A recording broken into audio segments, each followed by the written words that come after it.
Hi friends, welcome back to our channel. ನಾನು ನಿಮ್ಮ ಶಾರುವಾನಿ. ಎಲ್ಲರೂ ಹೇಗಿದ್ದೀರಾ? ಐ ಹೋಪ್ ಎಲ್ಲರೂ ಚೆನ್ನಾಗಿದೆ ಅಂತ ಭಾವಿಸ್ತೀನಿ ಫ್ರೆಂಡ್ಸ್. ನಾವು ಕೂಡ ತುಂಬ ಚೆನ್ನಾಗಿದ್ದೀವಿ. ಇವತ್ತಿನ ರೆಸಿಪಿ ಬಂದು ದೇಹಕ್ಕೆ ತಂಪು ನೀಡುವಂತಹ ಗಸಗಸೆ ಪಾಯಸದೊಂದಿಗೆ ಬಂದಿದ್ದೀನಿ. ನಿಮಗೆ ಇಷ್ಟ ಆಗಿದೆ ಒಂದು ಲೈಕ್ ಮಾಡಿ, ಶೇರ್ ಮಾಡಿ, ಕಮೆಂಟ್ ಮಾಡಿ. ಹಾಗೆ ಹೊಸದಾಗಿ ನನ್ನ ಚಾನಲ್ಗೆ ವಿಸಿಟ್ ಮಾಡಿದರೆ ಸಬ್ ಮಾಡಿ ಆ್ಯಂಡ್ ಎಲ್ಲೂ ಸ್ಕಿಪ್ ಮಾಡಿದೆ ಫುಲ್ಲಾಗಿ ವಿಡಿಯೋ ನೋಡಿ, ಓಕೆನಾ. ಇವಾಗ ನಾನು ಗಸಗಸೆ ಪಾಯಸ ಮಾಡೋಕ್ಕೆ ಏನೇನು ತೊಗೊಂಡಿದ್ದೀನಿ ಅಂದರೆ ಒಂದು ಟೀ ಸ್ಪೂನಷ್ಟು ಗಸಗಸೆ ತೊಗೊಂಡಿದ್ದೀನಿ. ಹಾಗೆ ಹಸಿಕಾಯಿ ಸ್ವಲ್ಪ ಆ್ಯಂಡ್ ಒಣಗಿರೋ ಕಾಯಿ, ಓಕೆನಾ. ಎರಡು ತೊಗೊಂಡ್ರೆ ಚೆನ್ನಾಗಿರುತ್ತೆ ಅಂತ ಸೊ ಅದೊಂದು ಸ್ವಲ್ಪ ಇದೊಂದು ಸ್ವಲ್ಪ ತೊಗೊಂಡಿದ್ದೀನಿ. ಹಾಗೆ ಒಂದು ಬಟ್ಲಲ್ಲಿ ಬಾದಾಮಿ ಒಂದು 10ರಿಂದ 15 ಹಾಕ್ಕೊಂಡಿದ್ದೀನಿ. ಹಾಗೆ ಗೋಡಂಬಿ ಒಂದು 10 ಹಾಕ್ಕೊಂಡಿದ್ದೀನಿ. ಹಾಗೆ ಫ್ಲವರ್ಗೆ ಅಂತ ನಾನು ಏಲಕ್ಕಿ ತೊಗೊಂಡಿದ್ದೀನಿ, ಓಕೆನಾ. ಒಂದು 4 ಏಲಕ್ಕಿ ತೊಗೊಂಡಿದ್ದೀನಿ, ಓಕೆನಾ. ಅದಾದಮೇಲೆ ನಾನು ಅರ್ಧ ಲೀಟ್ರ್ ಹಾಲು ಕೂಡ ತೊಗೊಂಡಿದ್ದೀನಿ.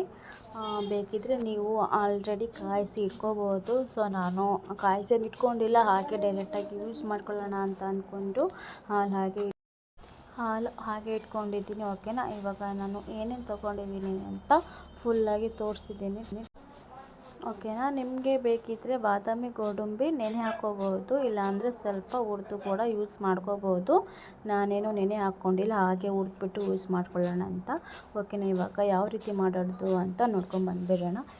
ಈಗ ಗ್ಯಾಸ್ ಹಚ್ಬಿಟ್ಟು ಒಂದು ಕಡಾಯಿ ಇಟ್ಕೊಂಡಿದ್ದೀನಿ, ಓಕೆನಾ. ಕಡಾಯಿ ಆದಮೇಲೆ ಒಂದು ಟೀ ಸ್ಪೂನಷ್ಟು ಅಂದರೆ ಅಕ್ಕಿ ತೋರಿಸಿದ್ದೆ ಅಲ್ವಾ, ಅಲ್ಲಿ ಸ್ಕಿಪ್ ಆಗಿತ್ತು. ಸೊ ಹಾಗಾಗಿ ಅಕ್ಕಿ ಕೂಡ ತೊಗೊಂಡಿದ್ದೀನಿ ನಾನು. ಅಲ್ಲಿ ವಿಡಿಯೋದಲ್ಲಿ ಬಂದಿಲ್ಲ ಅಕ್ಕಿ ನಾನು ತೋರಿಸಿದ್ದು. ಸೊ 2 ಟೀ ಸ್ಪೂನಷ್ಟು ಅಕ್ಕಿ ತೊಗೊಳ್ಳಿ, ಆಯಿತಾ. ಅಕ್ಕಿ ಸ್ವಲ್ಪ ಕೆಂಪಾಗೋವರೆಗೂ ಚೆನ್ನಾಗಿ ಸಿಮ್ಮಲ್ಲಿ ಇಟ್ಬಿಟ್ಟು ಅಕ್ಕಿ ಚೆನ್ನಾಗಿ ಬ್ರೌನಿಷ್ ಕಲರ್ ಆಗೋವರೆಗೂ ಜಾಸ್ತಿ ಹುರ್ಕೋಬೇಡಿ, ಓಕೆನಾ. ನಿಮಗೆ ಗೊತ್ತಾಗುತ್ತೆ ಅದು ಒತ್ತಿದೆಯೋ ಇಲ್ವೋ ಅಂತ. ಸೊ ಅಷ್ಟು ಹಾಗೆ ಹುರ್ಕೋತಾ ಇರಿ, ಅಂದರೆ ಅದು ಸ್ವಲ್ಪ ಸ್ಮೆಲ್ ಬರ್ತಾ ಇರುತ್ತೆ, ಓಕೆನಾ. ಅದು ಅಕ್ಕಿದು ಚೆನ್ನಾಗಿ ಘಮ ಅಂತೂ ಸಖತ್ತಾಗಿ ಬರ್ತಾ ಇರುತ್ತೆ. ಚೆನ್ನಾಗಿ ಹುರ್ಕೊಂಡು ಆದಮೇಲೆ ಇದೇ ಟೈಮಲ್ಲಿ ನೀವು ಅಕ್ಕಿ ಸಪ್ರೇಟಾಗಿ ತೆಗೆದ್ಬಿಟ್ಟು ಗಸಗಸೆನ ಸಪ್ರೇಟಾಗಿ ಹುರ್ಕೋಬೋದು. ಇಲ್ಲಾಂದರೆ ಅಕ್ಕಿ ಜೊತೆನೇ ನಾವು ಗಸಗಸೆ ತೊಗೊಂಡಿದ್ದೀವಿ ಅಲ್ವಾ, ಇಲ್ಲಿ ನಾನು 2ರಿಂದ 3 ಸ್ಪೂನಷ್ಟು ಗಸಗಸೆ ಪಾಯಸ ಅಂದರೆ ಸ್ವಲ್ಪ ಗಸಗಸೆ ಜಾಸ್ತಿನೇ ಇರಬೇಕಲ್ವಾ. ಸೊ ಹಾಗಾಗಿ ನಾನು ಗಸಗಸೆ ಅಕ್ಕಿ ಜೊತೆನೇ ಹುರ್ಕೋತಾ ಇದ್ದೀನಿ, ಓಕೆನಾ. ಅಂದರೆ ನಿಮ್ಮ ಮನೇಲಿ ಎಷ್ಟು ಜನ ಇದ್ದೀರಾ ಅಂತ ಕ್ವಾಂಟಿಟಿ ನೋಡ್ಕೊಳ್ಳಿ, ಓಕೆನಾ. ಎಷ್ಟು ಜನಕ್ಕೆ ಮಾಡಿಕೊಂಡ್ರೆ ಎಷ್ಟು ಹಾಕಬೇಕು ಅಂತ ಗೊತ್ತಾಗುತ್ತೆ ಅಲ್ವ ಅಳತೆ. ಸೊ ಅಳತೆ ತಕ್ಕಂತೆ ಕರೆಕ್ಟಾಗಿ ಹಾಕ್ಕೊಳ್ಳಿ, ಓಕೆನಾ. ನಾನು ಇವಾಗ ಸುಮಾರು ಒಂದು 10 ಜನಕ್ಕೆ ಮಾಡೋದ್ರಿಂದ ನಾನು ಸ್ವಲ್ಪ ಕ್ವಾಂಟಿಟಿ ಎಲ್ಲ ಜಾಸ್ತಿನೇ ತೊಗೊಂಡಿದ್ದೀನಿ, ಓಕೆನಾ. ನೋಡಿ ಇವಾಗ ಅಂದರೆ ಗ್ಯಾಸು ಫುಲ್ ಸಿಮ್ಮಲ್ಲೇ ಇಟ್ಬಿಟ್ಟು ನೀವು ಎಲ್ಲ ಹುರ್ಕೋಬೇಕು, ಓಕೆನಾ. ನೀವು ಜಾಸ್ತಿ ಗ್ಯಾಸ್ ಒಲೆ ಹಚ್ಚಿ ಹುರ್ಕೊಂಡ್ರೆ ಮಾತ್ರ ಅದು ಎಲ್ಲ ಕಪ್ಪಾಗಿಬಿಡುತ್ತೆ. ಸೊ ಹಾಗಾಗಿ ಸಿಮ್ಮಲ್ಲೇ ಎರಡೂ ಕೂಡ ಹುರ್ಕೊಂಡಿದ್ದೀನಿ. ಇವಾಗ ಅದನ್ನು ಗಸಗಸೆ ಆ್ಯಂಡ್ ಅಕ್ಕಿನ ಒಂದು ಪ್ಲೇಟಲ್ಲಿ ಹಾಕ್ಕೊಂಬಿಡೋಣ, ಓಕೆನಾ. ಅದು ಸ್ವಲ್ಪ ತಣ್ಣಗಾಗಲಿ, ಓಕೆನಾ. ಇದಾದಮೇಲೆ ಇವಾಗ ಅದೇ ಬಾಣಲಿಲಿ ನಾನು ತಗೊಂಡಿರುವಂತಹ ಬಾದಾಮಿ ಆ್ಯಂಡ್ ಗೋಡಂಬಿ ಇದೆಯಲ್ವ, ಸೊ ಅದನ್ನು ಒಟ್ಟಿಗೆ ಹಾಕ್ಕೋತಾ ಇದ್ದೀನಿ. ಇದು ಸ್ವಲ್ಪ ಬಿಸಿ ಮಾಡಿಕೊಂಡ್ರೆ ಸಾಕು, ಅಂದರೆ ಸ್ವಲ್ಪ ಈ ಥರ ಮಾಡಿ ಹಾಕ್ಕೊಂಡ್ರೆ ಚೆನ್ನಾಗಿ ಟೇಸ್ಟ್ ಸಿಗುತ್ತೆ ಅಂತ ಅಂದ್ಕೊಂಡು ನಾನು ಹುರ್ದ್ಬಿಟ್ಟು ಹಾಕ್ಕೋತಾ ಇದ್ದೀನಿ. ಕೆಲವೊಬ್ಬರು ಮಾಡ್ತಾರೆ ಅಲ್ವಾ ಗಸಗಸೆ, ಅವರು ನೆನೆ ಹಾಕಿಬಿಟ್ಟು ಹಾಕ್ಕೋತಾರೆ. ಸೊ ನಾನು ಬೇರೆ ರೀತಿಲಿ ಮಾಡೋಣ ಅಂತ ಅಂದ್ಕೊಂಡು ಇದನ್ನು ಹಾಗೆ ಸ್ವಲ್ಪ ಬಾದಾಮಿ ಗೋಡಂಬಿ ಇದಿಷ್ಟು ಹುರಿದ್ರೆ ಸಾಕು. ನೋಡಿ ಇವಾಗ ತೋರಿಸಿದ್ದೀನಿ ನೋಡಿ, ಇಷ್ಟು ಹುರಿದ್ರೆ ಸಾಕು. ಇವಾಗ ನಾನು ಅಕ್ಕಿ ಆ್ಯಂಡ್ ಗಸಗಸೆ ತೊಗೊಂಡಿದ್ದೆ ಅಲ್ವಾ, ಅದೇ ಪ್ಲೇಟಲ್ಲಿ ಕೂಡ ಬಾದಾಮಿ ಗೋಡಂಬಿ ತೆಗೆದಿಟ್ಕೋತಾ ಇದ್ದೀನಿ. ಅದು ಕೂಡ ಸ್ವಲ್ಪ ತಣ್ಣಗಾಗಲಿ, ಓಕೆನಾ. ತಣ್ಣಗಾದಮೇಲೆ ನಾವು ಮಿಕ್ಸಿಗೆ ಹಾಕ್ಕೋಬೇಕು. ಅಷ್ಟರಲ್ಲಿ ಈ ಕಡೆ ನಾವು ಬೆಲ್ಲದ್ದು ಪಾಕ ತೆಗೆಯೋಣ, ಓಕೆನಾ. ಬೆಲ್ಲದ ಪಾಕ ತೆಗೆಯೋಕ್ಕೆ ನಾನು ಇಲ್ಲಿ 1 ಲೋಟದಷ್ಟು ನೀರು ಹಾಕ್ಕೊಂಡಿದ್ದೀನಿ, ಓಕೆನಾ. ನೀರು ಸ್ವಲ್ಪ ಉಗುರು ಬೆಚ್ಚಗಾಗಲಿ, ನೀರು ಬಿಸಿ ಆಗಲಿ, ಓಕೆನಾ. ಇವಾಗ ಬಿಸಿ ಆಗಿದೆ. ಇವಾಗ ತೊಗೊಂಡಿರುವಂಥ ಅರ್ಧ kg ಬೆಲ್ಲನ ಆಲ್ರೆಡಿ ಕೊಟ್ಟು ಪುಡಿ ಮಾಡಿ ಇಟ್ಕೊಂಡಿದ್ದೆ, ಓಕೆನಾ. ಈ ಥರ ಮಾಡಿದರೆ ಬೇಗ ಕರಗುತ್ತೆ ಅಂತ. ಪಾಕ ತಗೊಳ್ಳೋ ಅವಶ್ಯಕತೆ ಏನಿಲ್ಲ, ಬೆಲ್ಲ ಕರಗಿದ್ರೆ ಸಾಕು. ಯಾಕಂದರೆ ಬೆಲ್ಲದಲ್ಲಿ ಇವಾಗ ಇತ್ತೀಚೆಗೆ ಕಲ್ಲು ಕಸ ಅಂತ ಬರುತ್ತೆ ಅಲ್ವಾ. ಸೊ ಹಾಗಾಗಿ ಬೆಲ್ಲ ಕರಗಿಸಿ ಇಟ್ಕೋಬೇಕು, ಓಕೆನಾ. ಇದು ಬೆಲ್ಲ ಕರಗ್ತಾ ಇರಲಿ. ಹಾಗೆ ನೀವು ಯಾವ ರೀತಿ ಗಸಗಸೆ ಪಾಯಸ ಮಾಡ್ತೀರಾ ಅಂತ ನನಗೂ ಕೂಡ ಕಮೆಂಟ್ ಮಾಡಿ. ನೀವು ಯಾವ ಸ್ಟೈಲಲ್ಲಿ ಮಾಡ್ತೀರಾ ಅಂತ. ನಾನು ನೋಡಿದ್ರೆ ಈ ಸ್ಟೈಲಲ್ಲಿ ಮಾಡ್ತಿದ್ದೀನಿ, ಫುಲ್ಲು ಆಗಿ ವಿಡಿಯೋ ನೋಡಿ, ಓಕೆನಾ. ಇವಾಗ ಬೆಲ್ಲ ಕರಗಿ ಅಷ್ಟರಲ್ಲಿ ನಾವು ಕಾಯೆಲ್ಲ ತೊಗೊಂಡಿದ್ದೆ ಅಲ್ವಾ, ಸೊ ಅದನ್ನು ಮಿಕ್ಸಿ ಮಾಡ್ಕೊಂಬಂದುಬಿಡೋಣ, ಓಕೆನಾ. ಇವಾಗ ನಾನು ಒಣಗಿರೋ ಕಾಯಿ ಹಾಗೆ ಹಸಿ ಕಾಯಿ ತುರಿ 2 ಹಾಕ್ಕೊಂಡು ಅದ್ರ ಜೊತೆ ನಾನು ಫ್ಲವರಿಗೆ ಅಂತ ಇದು ಏಲಕ್ಕಿ ತೊಗೊಂಡಿದ್ದೆ ಅಲ್ವಾ, ಸೊ ಅದನ್ನು ಹಾಕಿ ಚೆನ್ನಾಗಿ ಸ್ವಲ್ಪ ನೀರು ಎಷ್ಟು ಬೇಕೋ ಅಷ್ಟು ನೀರು ಹಾಕಿ ನಾನು ನೈಸ್ ಪೇಸ್ಟ್ ಮಾಡ್ಕೊಂಡ್ಬಿಟ್ಟಿದ್ದು. ನೈಸಾಗಿ ರುಬ್ಕೊಳ್ಳಿ, ಓಕೆನಾ. ಇವಾಗ ರುಬ್ಕೊಂಡಿರುವಂತಹ ಕಾಯಿ ತುರಿನ ನಾನು ಒಂದು ಬೌಲಿಗೆ ಹಾಕಿಟ್ಕೊತಾ ಇದ್ದೀನಿ. ನೋಡ್ಬೋದು ಎಷ್ಟು ನೈಸಾಗಿ ರುಬ್ಕೊಂಡಿದ್ದೀನಿ ಅಂತ ನಿಮಗೂ ಕೂಡ ತೋರಿಸಿದ್ದೀನಿ. ಹಾಗೆ ಅದೇ ಮಿಕ್ಸಿ ಜಾರಿಗೆ ನಾನು ಗಸಗಸೆ ಆ್ಯಂಡ್ ಅಕ್ಕಿ ಹುರಿದಿಟ್ಕೊಂಡಿದ್ದೆ ಅಲ್ವಾ, ಸೊ ಅದನ್ನು ಕೂಡ ಹಾಕಿ ಚೆನ್ನಾಗಿ ನೀರು ಹಾಕಿ ರುಬ್ಕೊಳ್ಳಿ. ಅದು ಕೂಡ ಫುಲ್ ಫೈನ್ ಪೇಸ್ಟ್ ಆಗಿರಬೇಕು. ಇದರಲ್ಲಿ ಇರೋದು ಅಕ್ಕಿ, ಗಸಗಸೆ ಆ್ಯಂಡ್ ಬಾದಾಮಿ ಗೋಡಂಬಿ 4 ಹಾಕಿ ಚೆನ್ನಾಗಿ ಫೈನ್ ಪೇಸ್ಟ್ ಮಾಡ್ಕೊಂಡ್ಬಿಟ್ಟಿದ್ದೀನಿ, ಓಕೆನಾ. ಎರಡೂ ಕೂಡ ರುಬ್ಬಿಟ್ಕೊಂಡಾದಮೇಲೆ ಇವಾಗ ಒಂದು ಪಾತ್ರೆ ತೊಗೊಂಡಿದ್ದೀನಿ.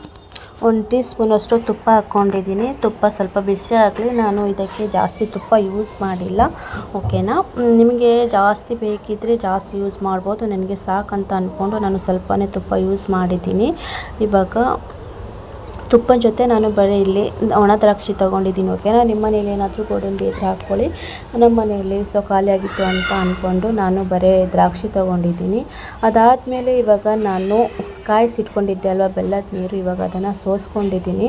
ಸೋಸ್ಬಿಟ್ಟು ತೋರಿಸಿರೋ ನೋಡಿ ಎಷ್ಟು ಕಸ ಇತ್ತು ಅಂತ ನಿಮಗೂ ಕೂಡ ತೋರಿಸಿದ್ದೀನಿ. ಇದು ಕೂಡ ಒಂದು ಕುದಿ ಬರಲಿ, ಓಕೆನಾ. ಬೆಲ್ಲ ಪಾಕ ಒಂದು ಕುದಿ ಬಂದಾದಮೇಲೆ ನಾವು ರುಬ್ಬಿಟ್ಕೊಂಡಿರುವಂತಹ ಕಾಯಿ ತುರಿ ಆ್ಯಂಡ್ ಗಸಗಸೆ ಪೇಸ್ಟ್ ಎರಡೂ ಕೂಡ ಮಿಕ್ಸ್ ಮಾಡಿ ನಿಮಗೆ ಎಷ್ಟು ನೀರು ಬೇಕೋ ಅಷ್ಟು ನೀರು ಹಾಕ್ಕೊಳ್ಳಿ, ಓಕೆನಾ.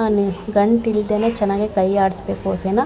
ಯಾಕೆಂದರೆ ಇದರಲ್ಲಿ ನಾವು ಕಾಯಿ ಮತ್ತು ಅಕ್ಕಿ ಹಾಕಿದ್ರಿಂದ ಗಂಟಾಗೋ ಚಾನ್ಸಸ್ ಜಾಸ್ತಿ ಇರೋದ್ರಿಂದ ನೀವು ನೀಟಾಗಿ ಮಿಕ್ಸ್ ಮಾಡ್ಕೊಳ್ಳಿ. ನೀರು ನೋಡ್ಕೊಳ್ಳಿ. ಗಸಗಸೆ ಪಾಯಸ ಅಂದಮೇಲೆ ಸ್ವಲ್ಪ ತೆಳು ಇದ್ದರೆ ಚೆಂದ ಅಲ್ವಾ. ಸೊ ನೀರು ಎಷ್ಟು ಬೇಕೋ ಅಷ್ಟು ನೋಡ್ಕೊಳ್ಳಿ. ನಿಮ್ಮ ಸ್ವೀಟ್ ಅನುಗುಣವಾಗಿ ಸ್ವೀಟ್ ಏನಾದರೂ ಇದ್ದರೆ ಇನ್ನೊಂದು ಸ್ವಲ್ಪ ನೀರು ಹಾಕ್ಕೊಂಡು ಮಿಕ್ಸ್ ಮಾಡ್ಕೊಳ್ಳಿ. ನಾನು ಇದು ಒಂದು ಕುದಿ ಬರಲಿ ಅಂತ ಇಟ್ಟಿದ್ದೀನಿ. ಇನ್ನೂ ಹಾಲು ಹಾಕಿಲ್ಲ, ಆಯಿತಾ. ಇವಾಗ ಇದು ನೋಡಿ ಮೇಲೆಲ್ಲ ನೊರೆ ಇದೆ ಅಲ್ವಾ, ಸೊ ಅದೆಲ್ಲ ಫುಲ್ಲು ಕೆಳಗೆ ಕುತ್ಕೋಬೇಕು. ಆ ನೊರೆ ಅಲ್ಲಿವರೆಗೂ ನಾವು ಚೆನ್ನಾಗಿ ಕೈ ಆಡಿಸ್ತಾ ಅದು ಎಷ್ಟು ಕುದಿ ಬರುತ್ತೋ ಅಷ್ಟು ನೊರೆ ಜಾಸ್ತಿ ಆಗ್ತಾನೆ ಹೋಗ್ತಾ ಇರುತ್ತೆ. ಸೊ ಅದು ಎಷ್ಟು ಜಾಸ್ತಿ ಆಗುತ್ತೋ ಅಷ್ಟು ಕಡಿಮೆ ಆಗೋವರೆಗೂ ಚೆನ್ನಾಗಿ ಸಿಮ್ಮಲ್ಲೇ ಇಟ್ಕೊಂಡು ಬೇಯಿಸ್ಕೊಳ್ಳಿ ನೀಟಾಗಿ. ಇವಾಗ ನೋಡಿ ಆವಾಗಲೇ ಎಷ್ಟಿತ್ತು, ಇವಾಗ ಎಷ್ಟು ಕಡಿಮೆ ಆಗಿದೆ ಅಂತ ನಿಮಗೂ ಕೂಡ ತೋರಿಸಿದ್ದೀನಿ. ಹಾಗೆ ಕೈ ಆಡಿಸ್ತಾ ಇನ್ನೊಂದು ಸ್ವಲ್ಪ ಒಂದು 5 ನಿಮಿಷ ಚೆನ್ನಾಗಿ ಬೇಯಿಸ್ಕೋಬೇಕು, ಆವಾಗ ಚೆನ್ನಾಗಿರುತ್ತೆ, ಓಕೆನಾ. ಇದೇ ಟೈಮಲ್ಲಿ ನಾನು ಒಂದು ಗ್ಲಾಸ್ ಅಷ್ಟು ಅಂದರೆ ಅರ್ಧ ಲೀಟ್ರು ಹಾಲು ತೊಗೊಂಡಿದ್ದೆ ಅಲ್ವಾ, ಸೊ ಅರ್ಧ ಲೀಟ್ರು ಫುಲ್ ಹಾಲು ತೊಗೊಂಡಿಲ್ಲ ನಾನು. ಸೊ ನೀರು ಜಾಸ್ತಿನೇ ಯೂಸ್ ಮಾಡಿರೋದು. ಹಾಲು ಮಾತ್ರ ಒಂದು ಗ್ಲಾಸ್ ಅಷ್ಟು ಅಂದರೆ ಒಂದು 1/4 ಲೀಟ್ರು ಅಷ್ಟು ಹಾಲು ಯೂಸ್ ಮಾಡಿರೋದು, ಓಕೆನಾ. ಹಾಲು ಹಾಕಿಬಿಟ್ಟು ಚೆನ್ನಾಗಿ ಹಾಲೊಂದು ಕುದಿ ಬರಲಿ, ಓಕೆನಾ. ಇವಾಗ ಹಾಗೆ ಬಾಯಲ್ಲಿ ಸಿಗ್ತಾ ಇರಲಿ ಅಂತ ನಾನು ಮೇಲಿಂದ ಒಂದು 4 ಬಾದಾಮಿ ಪೀಸ್ನ ಕಟ್ ಮಾಡಿ ಹಾಕ್ಕೊಂಡಿದ್ದೀನಿ, ಓಕೆನಾ. ಅದಾದಮೇಲೆ ನೋಡಿ ಚೆನ್ನಾಗಿ ನೊರೆಲ್ಲ ಕಡಿಮೆ ಆಗಿದೆ ಆ್ಯಂಡ್ ಗಸಗಸೆ ಪಾಯಸ ಕೂಡ ರೆಡಿ ಆಗಿದೆ. ಇವಾಗ ಚೆನ್ನಾಗಿ ಮಿಕ್ಸ್ ಆದಮೇಲೆ ಇನ್ನೊಂದು ಸಲ ಬಾದಾಮಿ ಎಲ್ಲ ಹಾಕಿದ್ದೀವಲ್ಲ, ಚೆನ್ನಾಗಿ ಮಿಕ್ಸ್ ಆದಮೇಲೆ ನೋಡಿ ಇಷ್ಟು ತೆಳುವಿದ್ರೆ ಸಾಕು, ನನಗೆ ಪರ್ಫೆಕ್ಟ್ ಅಂತ ಅನಿಸ್ತು ಇದು. ನಿಮ್ಗೆ ಇನ್ನು ಏನಾದರೂ ನೀರು ಬೇಕಿದ್ರೆ ನೀರು ಹಾಕ್ಕೊಳ್ಳಿ, ಇಲ್ಲಾಂದರೆ ಬೇಡ. ಸೊ ನನ್ನ ಕನ್ಸಿಸ್ಟೆನ್ಸಿ ಕರೆಕ್ಟಾಗಿತ್ತು ಅಂತ ಇಷ್ಟೇ ಸಾಕು ಅನ್ನಿಸ್ತು. ಆ್ಯಂಡ್ ಇವತ್ತಿನ ರೆಸಿಪಿ ನಿಮಗೂ ಕೂಡ ಇಷ್ಟ ಆಗಿದೆ ಅಂತ ಅನ್ಕೋತೀನಿ ನಾನು. ಇಷ್ಟ ಆಗಿದ್ದಲ್ಲಿ ಒಂದು ಲೈಕ್ ಮಾಡಿ, ಶೇರ್ ಮಾಡಿ ಆ್ಯಂಡ್ ವಿಡಿಯೋ ನೋಡೋಕ್ಕಿಂತ ಮುಂಚೆ ಹೈಪ್ ಮಾಡಿ ವಿಡಿಯೋ ನೋಡಿ. ಹಾಗೆ ಹೊಸ್ದಾಗಿ ನನ್ನ ಚಾನಲ್ಗೆ ಯಾರಾದರೂ ವಿಸಿಟ್ ಮಾಡಿದರೆ ಪ್ಲೀಸ್ ಸಬ್ಬಾಗಿ. ಅದಾದಮೇಲೆ ಇವಾಗ ನೋಡಿ ನಾನು ಗ್ಲಾಸಲ್ಲಿ ಎಲ್ರಿಗೂ ಸರ್ವ್ ಮಾಡಿಕೊಡ್ತಾ ಇದ್ದೀನಿ. ಗಸಗಸೆ ಪಾಯಸ ಸ್ವಲ್ಪ ಬಿಸಿ ಇದ್ದಾಗ ಕುಡಿದ್ರೇ ಚೆಂದ. ಆ್ಯಂಡ್ ಅಷ್ಟು ಬಿಸಿನೂ ಇರಬಾರ್ದು, ಅಷ್ಟು ತಣ್ಣಗೂ ಇರಬಾರ್ದು. ಸೊ ಮೀಡಿಯಮ್ ಇದ್ರೇ ಚೆಂದ. ಇವಾಗ ನೋಡಿ ನಾನು ಗ್ಲಾಸಲ್ಲಿ ಎಲ್ರಿಗೂ ಸರ್ವ್ ಮಾಡಿ ಕೊಡ್ತಾ ಇದ್ದೀನಿ, ಓಕೆನಾ.